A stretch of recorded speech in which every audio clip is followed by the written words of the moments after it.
Hello and welcome to the Gary Dunn Show live at LAGERHEADS. I'm your host, Gary Smith, and joined alongside me is head coach of the California Vulcans, Gary Dunn. Coach, we're in a different spot this year, trying to change things up for 2019. Absolutely. Great to be out in town. It's exciting to have some folks here with us, joining us for the first ever, I guess, right? Yep, and actually I read the email wrong. I thought we were coming here for karaoke night tonight, so we may break out in song, so that's something else to think about. But for everybody watching live at home or on your phone or wherever you are, we encourage you to send questions in.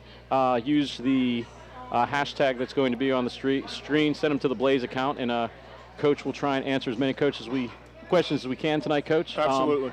But first, we're going to, since it's the first Coaches Show of the year, like we always do, we're going to start talking about how we got to this point. How was summer camp? Because I know you guys started hitting it hard at the beginning of August, and I was able to come up a couple times to camp. But what was that process like during preseason camp this year? Yeah, I thought it went really well. You know, we've got an older group of guys this year, and they know how we operate. They know how we practice. They know how we prepare.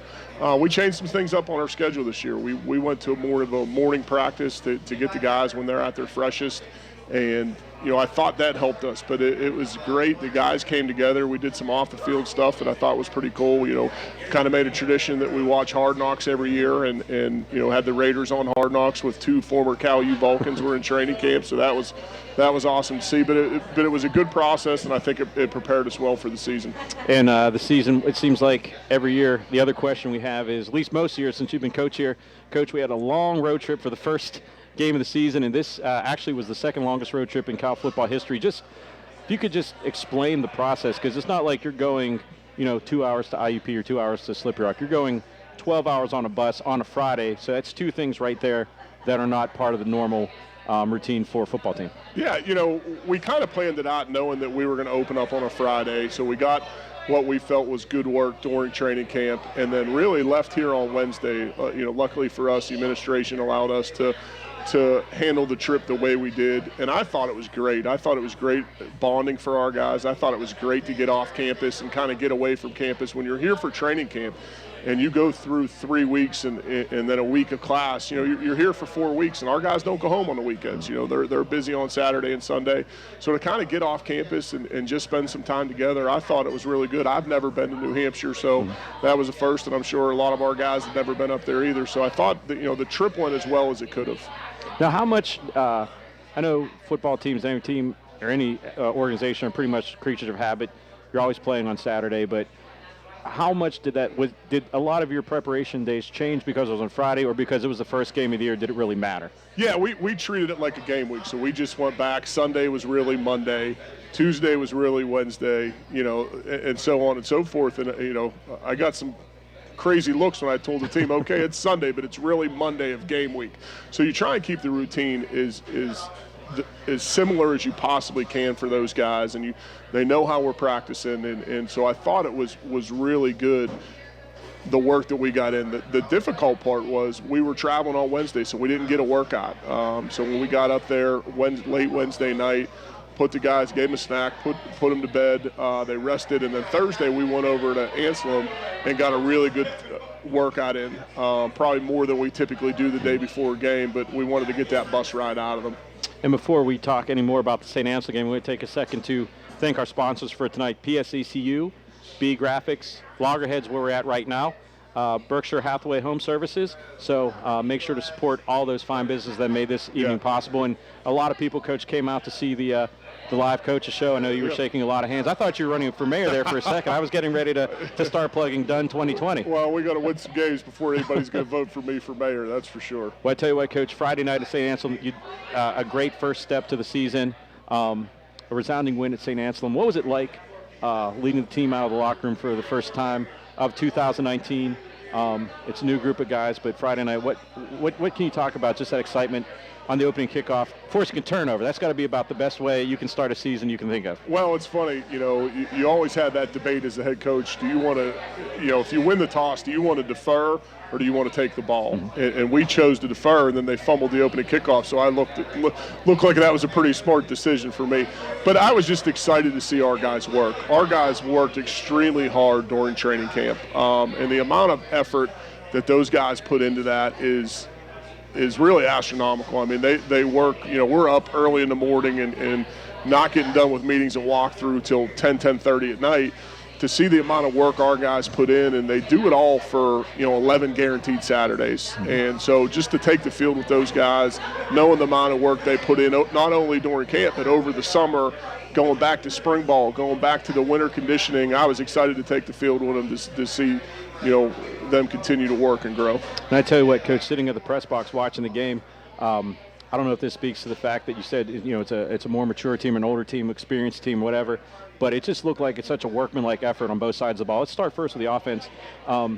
Really, the passing game was clicking all cylinders, a couple long touchdown passes. But, that passing game's three components: quarterback, line, and receivers. And if you could just speak a little bit about each, because each component was working very well Friday night. Really started up front. We pass protected well. We didn't give up a sack. I think we gave up a couple pressures, and obviously that's going to happen. So I thought the offensive line did a nice job of putting the work in that regard. This time last year, Noah was a freshman quarterback, and he was starting his first college game. And to have him for another year, a little bit, more comfortable with the offense, more comfortable with his teammates was good. And then, I like our receivers. They love to compete. They love to go and try and get the ball. You got Tyson and Tyson Hill and Jordan Dandridge on the outside. You got Cam Tarrant, who always seems to be at the right place at the right time. Derek Caraway, and then we got the tight ends involved a little bit. So, I thought I was happy with our execution. There's still things that we left out there. Now, the other component of offense is running game, and you have three running backs you showcased on Friday night, but a lot of guys, a lot of physical running backs in there. That's got to wear down the defense throughout the course of a game. Yeah, I'm excited about our depth at running back, and obviously, the headliner is Nelson Brown back for another year after an all-conference type year and rushed for over 1,000 yards. But we had two new guys to the program that got a lot of carries on Friday night, Jamorie Cousins and Richie Sykes. And they're really just starting to learn our offense and learn how we operate. I think they'll be more involved as the season goes along. But we were able to run the ball effectively, and, I think that's going to be a big thing for us this year. And, Coach, of course, the other side of football is the defensive side. And, your defense, we were commenting, the entire post game and then the entire 12-hour ride back, just how fast your team's speed on that defense is this year, because – those guys were flying. There was white jerseys all around the ball on Friday night. Yeah, I think that's something that we've worked on and we got better at. Is our team speed. We've got a lot of returning guys on that side of the ball that are really eager to get to the football, and that's something our defensive coaching staff has put an emphasis on all spring and all summer camp. Is we've got to run to the ball better. And, they got a little deal of practice they got to do every day before practice for any loafs that our coaches see on tape. And our guys are putting the work in right now, and obviously got to continue to do that. And, of course, it's always good whenever your defense outscores the other team's offense. 2 defensive touchdowns, Cox with an interception return, and then Lamont McFadder, preseason All-American, doing what he does best, is going a long way with the football the other direction. And we called it in the press box, me and the camera people. We said we thought we had a thought that it was going to either be a pick six or a fumble, and he took it back to the house. That's Lamont because he plays hard. Mm-hmm. He's always around the football because he gives great effort, and I think he's a great example, especially for our younger guys. Good things happen to people that hustle, and Lamont gives effort on every play. And when you hustle with the ball, good things happen. And Julian Cox is a guy that missed all of last year. Got hurt in the first half, I believe, of the Ohio Dominican game. So rehabbed his injury, and we got him back some in the spring, and for him to be back is obviously a big plus for us. And the last component of any football game is special teams. Now, really didn't punt too many times, but you had a freshman kicker out there kicking extra points. What was that like to have a freshman kicker out there? And really, look, you could not tell if you didn't look down and said, oh, he's a freshman. What was it like out there having that confidence that he's going to get the job done? Nervous going into training camp, to be honest with you, because we've got a freshman kicker and a freshman punter right now. But those kids have done a nice job of adapting to who we are and how we operate. And I was really pretty confident. He's had a nice training camp and has put a lot of work in. and our punter was a freshman too, and he did a nice job. Of course, the first punt we had, it was a little bit of a high snap, and I think my heart might have stopped right there for a minute. But God did, Joey Hood did a nice job of catching it and getting it off. And Keaton Hare did a nice job on our PATs. He pushed one field goal, but we don't really think that was his fault. We needed to clear up some protection things. So hopefully we'll have that corrected for this week. Well, Coach, now the time everybody live on the internet has been waiting for. We're going to answer some questions. Absolutely. We have a variety of questions either from Twitter, and once again, if you want to tweet your questions, check out the information on the screen. We're going to try and answer as many as we can. And once again, like to thank our sponsors, PSCCU, B Graphics, LAGERHEADS, and Berkshire Hathaway Home Services, easy for me to say. Absolutely. But our first question actually ties into special teams. It's from Twitter, from Al Marks. It says here, St. Anselm's averaged 20 yards per kickoff return on short kicks. What can be done to change this versus Kutztown? Yeah, great question. Obviously we weren't happy with some of the depth of our kickoffs. It goes back to that freshman kicker who was doing it for the first time. But we worked on some technique stuff for our kick cover unit. We felt like we could have avoided some guys better. We worked on the depth of our kickoffs and the distance of them. So I think we're going to be better at that this week. That is definitely one area that we need to, not only the kicker, but our cover unit too. We've got to, we got to get off blocks and we got to get to the football. We had some mistakes in that unit, which you're going to have in the first game, but we think we've worked to clean that up so far this week, and hopefully it'll show on Saturday. And we'll take one more question before we go to commercial break, and this is from Jack at the bar. Considering a new season, he's curious as to our strengths and weaknesses in depth. Yeah, I think, the thing I'm excited about is this is probably the deepest team that we've had since I've been here. We've got some really good position battles going on that went on during training camp, and the great thing about coaching is when those battles continue to go on. We talked about our depth at running back. We feel good about that. I think we've got good depth at wide receiver. We got some young guys that are really coming along, and you got the older guys with Dandridge and Tyson. I feel like we've got probably our best depth on the defensive line that we had since we've been here. We've got depth, we feel, at safety. Depth at linebacker. Probably the biggest issue we're having right now is maybe at corner. We got to get some guys to step up there as far as depth, but I do like the depth that we have. And we were able to play a lot of guys. I think we traveled 60 guys on the road trip. I believe 59 of them played, if I'm not mistaken. And the one guy, we're still debating whether we're going to redshirt or not. So, we didn't put him in there, but it was a great experience for him to go on the trip. So, great question about depth, and I think, that's going to pay off for us down the road. So that's the kind of stuff you can get by asking these questions. Either tweet them online, or if you're in the California area, we'll be here for another 15 minutes or so after the commercial break. Come down. We got the Vulcan Nation staff here talking to the crowd. Like I said, Coach was shaking hands and running for mayor earlier, but we're going to take a second. We're going to look back, Coach, at last week's highlights of St. Anselm. Then after the commercial break, we'll see the highlights of last year's game against Kutztown, which is this week's opponent. Stay tuned. You're watching the Gary Dunn Show live here from LAGERHEADS. We'll be right back after these highlights and messages. There's another 1st and 10. Boston up middle, and that one's going to be picked off here, up into the air, and they scoop it up. California getting the ball back once again. Ball hawking defense early here. Aaron Brown gets the ball for the Vulcans. Mitchell looking to throw, going into the end zone, and there it is. Reeled in and touchdown, Vulcans. Jordan Dandridge. Tran back to throw once again.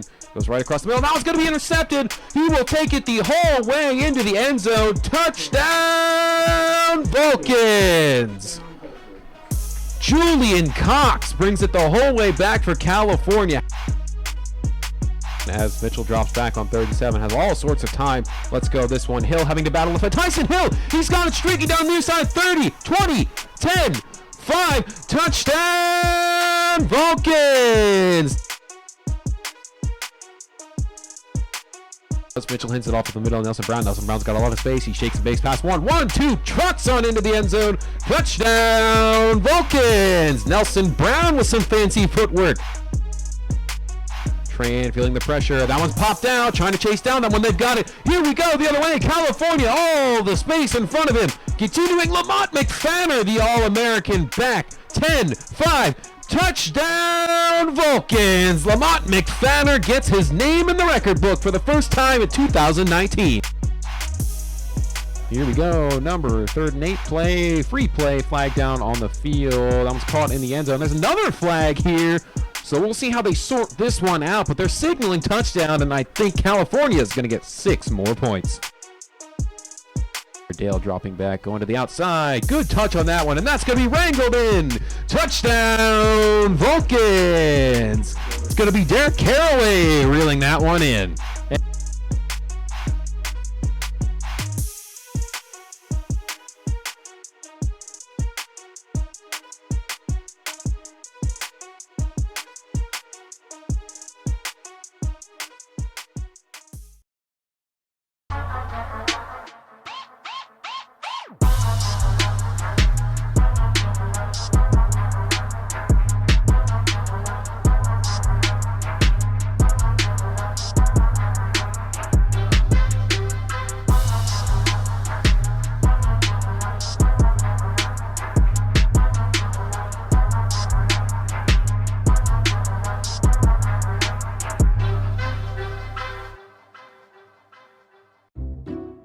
I'll never forget the day our landlord called and said, read your lease. No pets allowed. My owner tells him my dog ate the lease, but that didn't work. And now I'm stuck in a shelter. But this pit bull is ready for a new crib. I'm loving, loyal, and play well with others. So don't be intimidated by all my muscles, because the biggest one I have is my heart.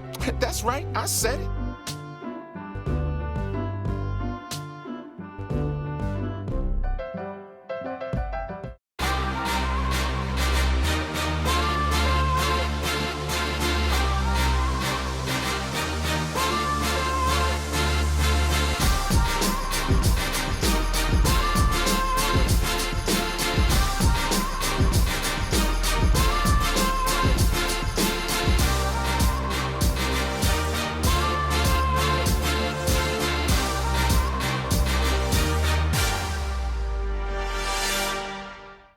Consider the future.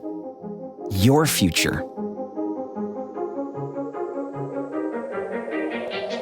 At California University of Pennsylvania, you can build your life your way because we believe in you. We invest in you, empower you to create the future you envision. We give you the tools and teaching so you can rise up and achieve. Don't settle for someone else's vision of you. Build you at CalU. Visit us at calu.edu.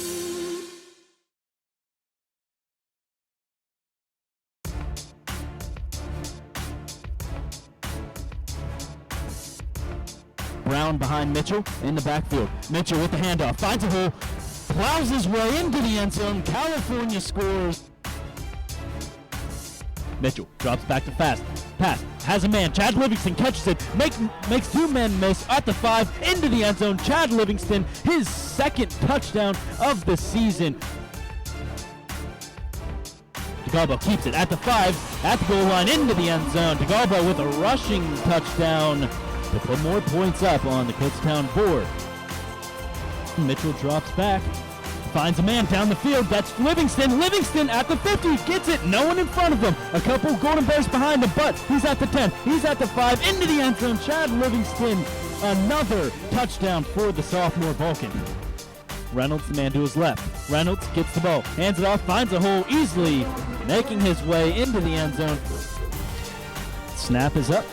Kick is up, and the kick is good. Also, Brooks puts 3 points up for the Vulcans. Once again, DeGalbo and his offense back on the field. DeGalbo keeps it after the fake handoff. DeGalbo has room on his left, down the sideline, at the 30, at the 20, beats the Vulcans at the 10. Touchdown, Kutztown.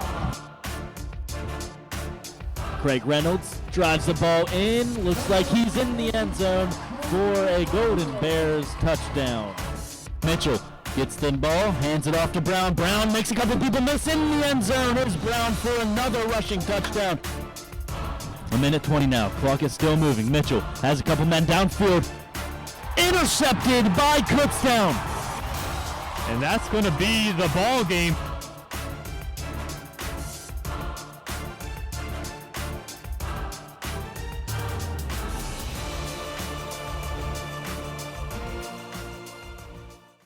And welcome back to the Gary Dunn Show, live from LAGERHEADS. If you're watching this on CUTV Sports 1, welcome. We encourage everybody watching at home to tweet your questions. Use the @BlazeCalU tag on Twitter. Send us your questions. We're going to try and answer as many as we can on the air.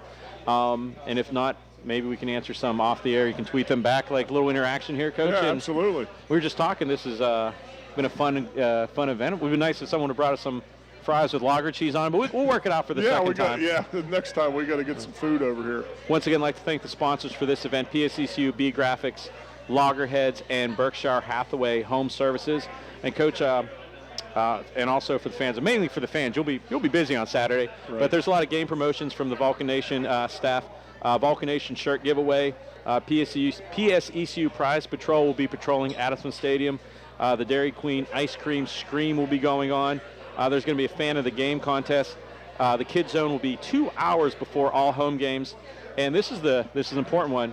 The Caillou Bookstore will offer up to a 25% discount on a Monday after every Vulcan win. So a little bit of that's a great. Yeah, I was just written that down. Now I hope that's accurate, not just somebody. But it was from your wife. I have a feeling it's pretty accurate. If not, she's setting us up for a great practical joke. A lot of reasons to come out to Addison Stadium this weekend at 1 o'clock. And actually, that's going to lead us into our next Twitter question. Actually, this is from the bar, but Coach, can you hear your fans screaming for you, or do the fans need to yell louder? Always louder is better. I can't hear some of the fans screaming, usually when I made the wrong call or made the wrong decision. But it's always great to have the fans screaming as loud as they can. You know, we've done a great job of getting people out to Adamson Stadium. You know, we appreciate the support, not only the campus community and the students, but also the Mon Valley. You know, this team, I think, is a fun bunch to get behind. You know, they've worked extremely hard during training camp, so we need as many people out at Adamson Stadium at 1 o'clock on Saturday as we can get. And I tell you what, Adamson Stadium on Saturday is a beautiful place, and you know it's going to be an all-hands-on-deck Saturday for everybody in red and black, because there's a experienced Kutztown squad coming into to play the Vulcans this week. And Coach, I know you've been watching film all week. What do they look like? I know they put a thumping on Assumption this past Saturday, this past weekend. They're really good. You know, if you start with them on offense, I think they put 54 points up on Assumption, who's a really strong program. You know, it all starts with their quarterback. They've got an experienced quarterback, senior quarterback, that's been I think this is his 4th year starting. You know, he ran the ball effectively, threw the ball. The thing that jumped off the film at me was they had over 600 yards of total offense, 300 rushing and 300 passing. So that's I think balance. It was like 319 and 304, and you know, so great balance. You know, they're big on taking advantage of what you're going to give them, and the quarterback did a nice job. He also had, I believe, 89 or 90 yards rushing in that game, so I'm sure he was the player of the week in the league, and rightfully so. But they're very experienced up front offensively. They have 5 returning starters. They're a good offensive line. They've got a nice tailback that ran for over 100 yards, number 1 last week. So very explosive offense, but also they do a nice job of taking care of the football. So it's going to be a big challenge for our guys. We've got a lot of work ahead of us. So definitely come out 1 o'clock Saturday at Adamson Stadium. And Coach, I ask this question of you every year, but it's always a good question. You know, as a former player, what is it like for you to lead the team out at any home opener as a coach of the Vulcans? It's unbelievable for me to be back at Adamson Stadium where I played. I'll have a lot of former teammates that'll make the trip in and come to the game. So it's great. You know, I look at it as I represent all the former Vulcans. Me being a former Vulcan myself and having played here, I believe it's my job to represent the guys that played in this program and try and do things the right way and lead by example and you know, just represent those guys, and it's awesome doing it at home. I'll tell you this, it's a lot better doing it at home than it is 14 hours, 12 hours away from home, that's for sure. And you know what, Coach, I always like seeing the sidelines too, because it always seems like there's alums coming back from every era of Vulcan football, which was testament to your staff to bring those players back. But it always seems like it's an alumni association meeting on the sidelines at home and even on the road. I know we've been out east a lot of times, and you know, after the game, you're talking to former players and former teammates. Yeah, I think, you know, it's a special ball when you play here, and guys, you know, have a great love for this program. You know, when we got here, we started the California Touchdown Club, a boosted organization to try and get our alumni more involved, and the response has been tremendous. a lot of guys join every year, and just trying to keep them in touch with the program. We started a golf outing in the spring semester for Cal U alumni, for the football alumni, and we had our biggest one to date this year. I know we haven't had a show since the spring. I think we had 40-some foursomes come and support Cal football. So our alumni have done a great job, and we truly appreciate their support. And now, Coach, we're going to go to your favorite time of the show when we're going to look about graphics, and this is going to be standings. So there's a reason we're going to look at this graphic. It's very early in the season, but that's going to lead right into our next question. This one's from the bar, but if we're going to look at the PSAC West standings, it's very early after one game, but, you got Cal U at the top, IUP, Slippery Rock. Seems like preseason polls, they were 1, 2, and 3, and that leads into this question. This is from the bar. No naming this, so if you're hearing this at the bar, congratulations for getting your question read. But right. What team do you feel is the biggest threat to Cal in the conference this year? I know I say it every year, and it sounds like coach speak, but our league is so balanced. And, obviously Slippery Rock won the championship last year, so they've got to be the favorites coming in. But you look at Dunn, the league, what happened this weekend. Clarion went up and won big at Shippensburg. IUP beat a New Haven team who was a playoff team a year ago. Gannon got a win. Slippery Rock won big. Mercyhurst got a win. So, the only team that lost was Edinboro, and they went out and played Grand Valley State to a tough game. And Grand Valley State's, typically a top 10 team in the country. They're all good, and we got to be ready to play each and every week. We got to put the work in, and really focus on putting the work in each week. But we got to focus on ourselves. We got to worry about taking care of our business, and we'll see all those teams down the road somewhere. All right, Coach, and we're going to continue with the questions this is another question from the bar, and there's a smiley face next to it. I don't know if I drew that or not. How do you feel about your team this year, the players and their progress? Wishing you and the team good luck this season. Have a great one.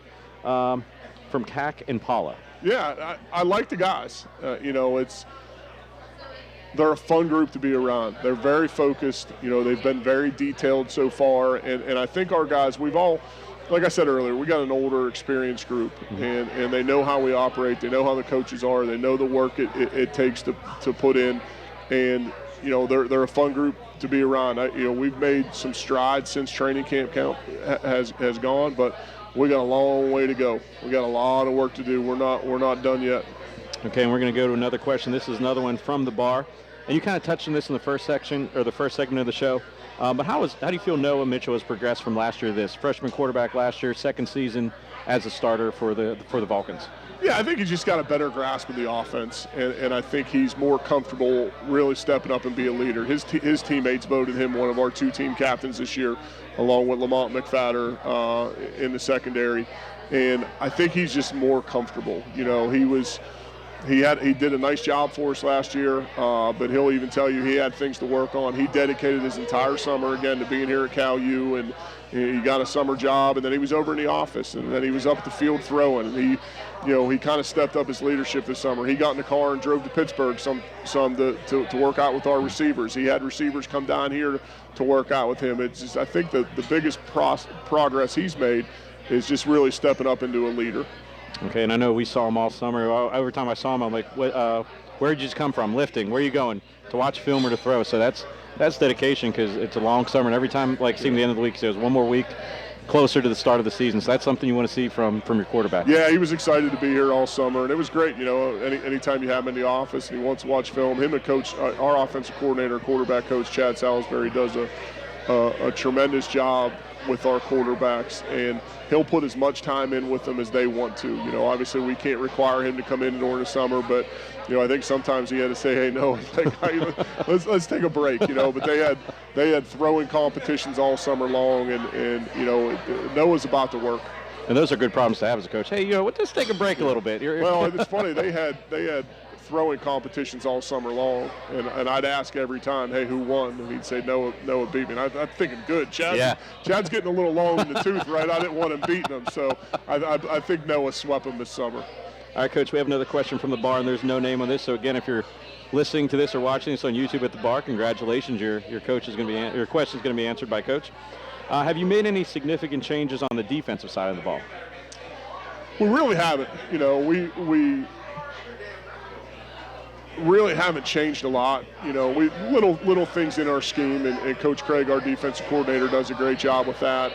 You know, we're using maybe a little more personnel, but the biggest change that we had, and Coach Craig really harped on it, our defensive coaches this summer, is just running to the football. You know, and don't turn and look at the ball, turn and run to the ball. And our guys are really starting to buy in. Now we got a lot of work to do, and you know, I saw some great things on Saturday night, but I also see some things that we can get better at. And you know, that's really the biggest thing is preaching, maybe staying a little more base and not doing as much and letting our guys play and run to the football.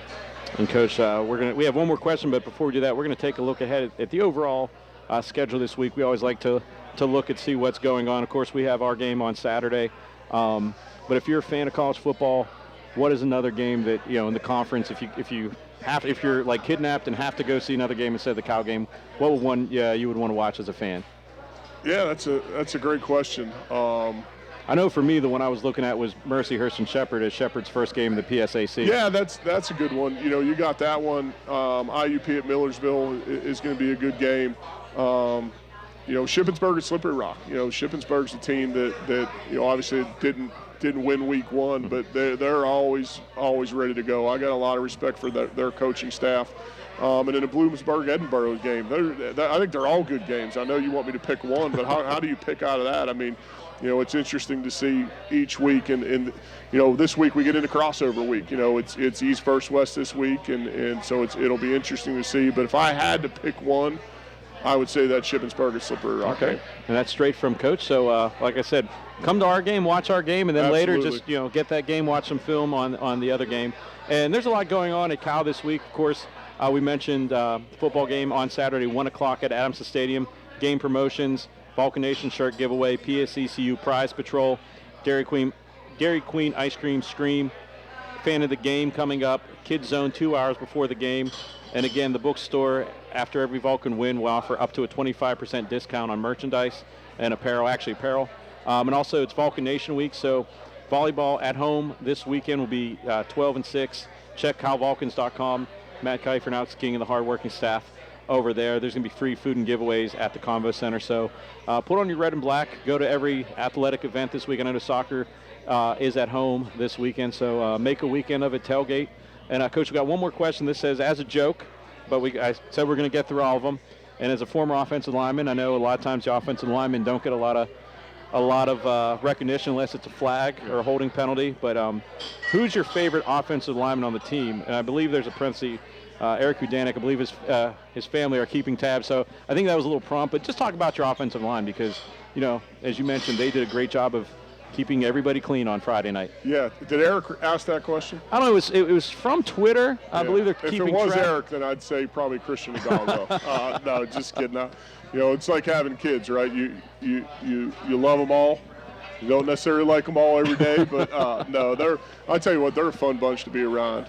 You know, they did a nice job, and I think that was probably one of the biggest things in training camp that not surprised me, but we have a couple new starters in there, and we kind of gelled a little bit. You know, Eric's a guy that's been starting for 3 years now. You know, Christian's a guy that's been around a long time, and obviously, I don't know if we said it yet, his twin brother is the quarterback of Kutztown this week, so it's obviously a big rivalry for them. But Fritz Edmund Kelly's the right guard, and he's a first-time starter. He played some for us last year, but you know, he's working to get better every day. You got Brennan Babstiner, who you know, is a guy that came off an injury, played hurt all year last year, tore his ACL and continued to play for 11 games, which is really unheard of. And Marquise Greenwood, a redshirt freshman, is kind of starting. But I think the thing during training camp that I really liked was we got some depth. You know, Mark Gibson, a young man out of Monessen High School, a local kid, is really come along and got to play a lot on Saturday in the first half. You know, we got a transfer from the University of Townsend and Bryce Perkins that's playing a lot for us right now. We got some other guys nipping at their heels, but you know, those guys put a lot of work in, and I've liked so far how they've gelled together, and hopefully we'll continue to do that. I tell you what, Coach, I think it's definitely, you know, seeing it firsthand Friday night. It's an exciting bunch, exciting team to watch, and I implore everyone to come out to Adamson Stadium this Saturday, 1 o'clock. Root on the Vulcans versus Kutztown. If you absolutely cannot make it, CUTV has you covered on, we'll either be on CUTV Sports 1, or you can go to Stretch Internet, the PSAC app, and it'll also be on 91.9 FM WCAL. But once again, all the links will be provided on calvulcans.com. So, Coach, we survived the first live coaches show here. I'm still disappointed no one brought us over anything to eat. Yeah. I mean, it's very rude. I know you mentioned a couple of times, but I'd like to thank our sponsors. They allow us to do some things for our guys, and the support we get is phenomenal, not only from our sponsors, but like we talked about before, our alumni. I love how you try and get people to the game, and then you tell them they can watch it on TV. That's only if they're you need a written excuse. Out of state. I know we've got a lot of fans that call me during the week. Down in Atlanta, Georgia, up in New York. So we appreciate everything you guys at CUTV do for us to allow our alumni and our fans to continue to follow us. But let's get up to Adamson Stadium this weekend. They're going to do some great giveaways. The weather's going to be fantastic, and we could use your support this weekend. Well, after this past weekend, the only excuse is if you're 13 hours away from Caillou. That's right. 12 hours can be done. So if you're 13 hours away, you can be there. Yeah. And also, I'd like to thank your wife and the Vulcan Nation staff for coming down here and doing a great job. I see a lot of Vulcan Nation shirts, a lot of people with red and black pom-poms and giveaways. So absolutely, always nice to come out and see the fans. But like I said, come up to Adamson Stadium this Saturday one. So for Coach Gary Dunn, I'm Gary Smith. We'll see you next week on the Gary Dunn Show right here on CUTV and CUTV Sports 1.